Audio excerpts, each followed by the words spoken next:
zdochne, to dojde od práce, všetko. Súpy sú v porádku. Problémom sú ľudia. Už som ti to hovoril. Ľudia sú problém. A na tomto ostrove, ako si mohol sám zistiť, nič nefunguje, okrem tých tesárských domorodín. A počúvaj, existuje vôbec také nejaké miesto, kde je to úplne v pohode? Úplne v pohode to asi nie je nikde, ale celkom dobre je to u nás doma. U nás doma? Však tam hovoríš, že je rovnako...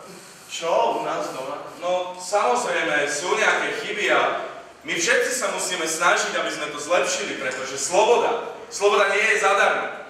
Slobodu si človek musí zaslúžiť, pretože nie je samozrejmá a na to, aby nám bolo lepšie, sa musíme všetci pričiniť. Samozrejme aj vy všetci. Či už je to pri voľbách alebo pri akýchkoľvek aktivitách, kde môžete vyjadriť svoj názor. Ale sloboda jednoducho nie je zadarmo. Tak to je.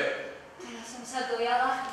Ja si hádam, pustím ešte tú moju najobľúbenejšiu na záver. Dobre? Ideme. Neobývaj sa. Spočení sú. A ja, ale takú moju najobľúbenejšiu. Naposledy. Na slobodu! Krásny život na ostrove veľkom korumpe. Svoje jazyky hovoria, že je to tu jak župe. To však vôbec nie je pravda. V korumpe je krásne. Kto má chuť tak do šuplíka, môže písať básne. No povedz všetci. Ja mu podporujem, hej?